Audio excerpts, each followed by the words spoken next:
Sana, I want to start by giving some context. I first met Honorable Raila Odinga in the 90s when I was chief executive of Finance Magazine with Honorable Jeho Gatabaki. Gitobwi Manyara was running the Nairobi Law Monthly, as Dr. Willie Mutunga will remember. And Pius Nyamora was running Society Magazine.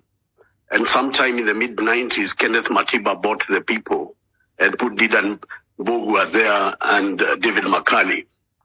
In those days, when we were interacting with Raila Odinga, he was really a lead in voice in the second liberation and the no reform, no election cry and calls of that era. Now, the reason I'm raising this issue of where these things started and why I think I need to raise my voice, because some of the things Dr. Miguna has been saying over the years have not had a corroboratory voice, and they are very important. I did not participate in the last general election by choice because other than the BBI marriage that was crafted by Uhuru Kenyatta and Raila Odinga, there was nothing that was being offered in that election that could be able to liberate the people of Kenya. And yet I could not support William Ruto, so I decided to stay quiet. But when the election results were announced and Mandamano began in Kenya, there was a call that maybe they can redeem themselves, Azimio la Umoja. So I flew from Diani to Nairobi, and I met a group on the first day of Mandamano that Raila Odinga had convened in Riverside Drive. And when I got there, I found several people. I found James Orengo, I found Amolo Otiende, Senator Ladama, Ruth Odinga, Wajakoya, Professor Makau Mutua, and I will remember if I've forgotten who else was present. And the moderator of that session was Professor Makau Mutua, kind of asking, we have begun this Mandamano and why? So several speakers spoke about why the Mandamano was an option, why we are going back to the streets, and at that time, the danger of people losing their lives. And why I have come out at this time is because of what Raila said in my presence. He stood up and said that he had wanted William Ruto to govern and give him a chance to see what kind of president he would be. But when he saw that he has bought MPs, he has bought political parties, he is cutting the democratic gains of the 90s, this man is following the architecture of Kaguta Yoweri Museveni and of the president of Rwanda, and that it will become a problem to contain him in the future. And that is why he has decided as Raila to come out in Mandamano, and he will risk his life and doesn't care if he lives or dies, but will not allow Ruto to go for anywhere anymore with taking away the gains of the democratic evolution of the 2010 constitution. And I took him at his word. Now, obviously, if you fast forward a bit, we then heard of certain talks going on behind the scenes. The Nigerian former president Obasanjo in Mombasa, in Ali Hassan Joho's house, and I don't know where. And eventually the whole issue of the African Union and all those things came up. And that was a way of removing the issues that were important, that were to be captured in NATCO, which means that the killing of democracy means there is no opposition to hold the president to account. Why? You buy MPs, you buy political parties, you use money and power and influence. And in fact, Azimio la Umoja had the majority of MPs. But this man bulldozed his way unconstitutionally, bought parliament, and forced a majority government. That is when Ruto became a thug. The moment he took over the National Assembly by force, and then I decided at that point, we are dealing here with a monster. And since that time, he has taken the opposition for a ride, and a ride again. He called them to NATCO.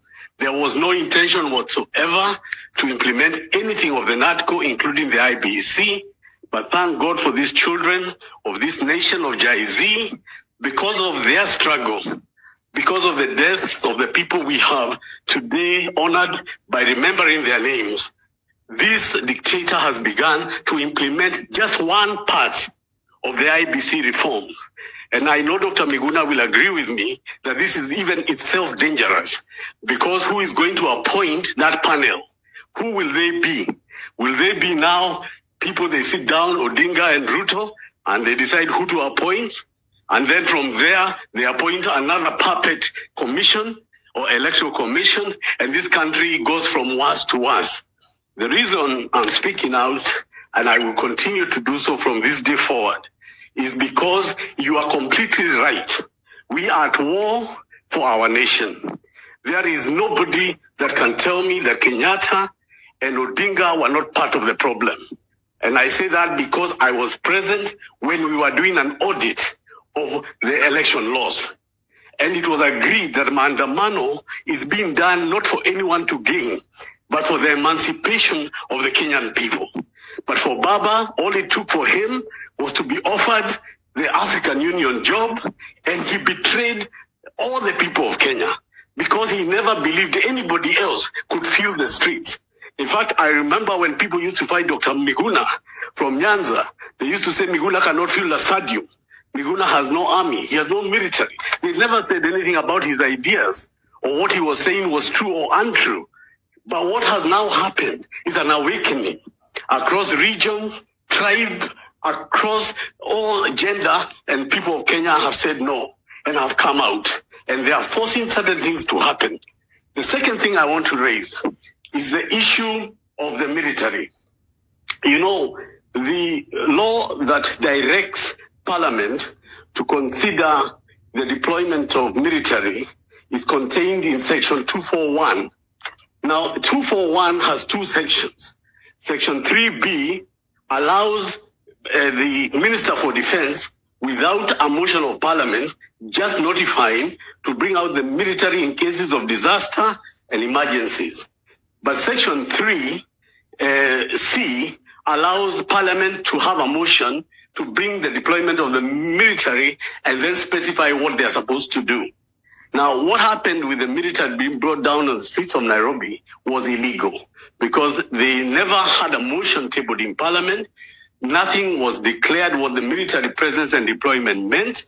And without going too long into the legalese about it, Dr. William Mutunga can clarify the two elements that are necessary for a legal deployment were not done because no motion was tabled in Parliament that was passed even as the High Court had described. So today as we speak, in technical legal terms, Kenya is a military state. The military state because the KDF are deployed, whether they are hidden in the barracks or not. What is this that Ruto is anticipating? What is this that Duale is anticipating that they want to leave the military deployed? Is this because, as Raila Odinga told me, that this is a student of Yoweri Museveni who governs through the military? So I cannot put anything past this president because a man who can see 20, 12-year-old children being shot 7, 10 bullets, 70, you are talking about 41 people dead, and not even a government minister attending any funeral. Why do you think this man, if things go south, they cannot bring in the military? As we speak today, I saw Kenyans in Muranga take over a police station because they did not believe that the murderer who was alleged to have committed a crime would be taken for justice. So they raided the police station and they killed him, just as we speak. So my question is, and to the people that are doing the demonstrations, including all of us, we have to keep asking the question, why is there a legal military deployment in Kenya? And in fact, who has to benefit from it? And what chaos is there in Kenya that requires that? Or is somebody going to manufacture a problem like they did when they went to Githurai the other day? And they created a problem. Are they going to sponsor some kind of terrible issue and call it a problem? The other third and final issue I want to raise is the issue on corruption. I am looking at what happened the other day to the former governor of Migori, who was charged with crimes of up to 1.9 billion And somewhere, the executive and others are negotiating with him to go scot-free, catch some property of 200 million. Who knows what will happen to the other charges?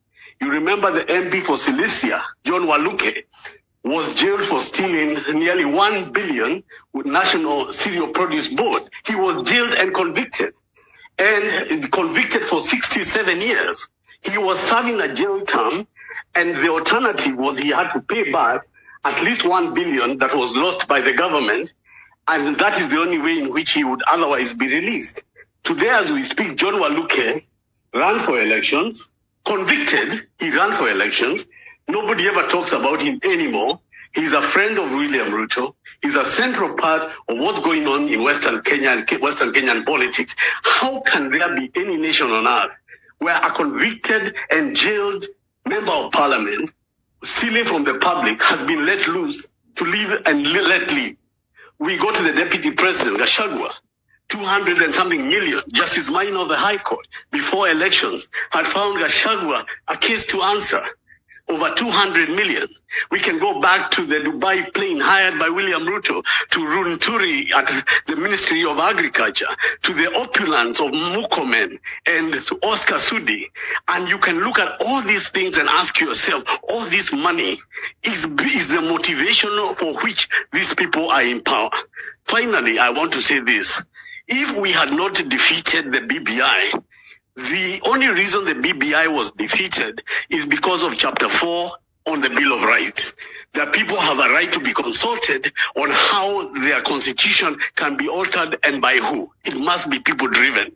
This time round, the Jay-Z and all of us who are here to discuss these issues are seeing a people-driven revolution for a better government, because there is no valid contract between the governed and the government. And we have a right, inherent right, to break that contract. So mine today is to add my voice that there is no talks, there is no negotiating, and I can tell you Raila Odinga lies to my face, and I'm telling the country as Tony Gashoka that he lied to me. And he lied to me why Ruto should not govern. And yet he's the same man now calling for other talks. And he's the same man who knows NADCO was never implemented, and he's calling for another NADCO, simply because he's been told by the president, this is conditional upon our deals going on, whether it's the African Union and everything else, but all other Kenyans be damned. I think that is my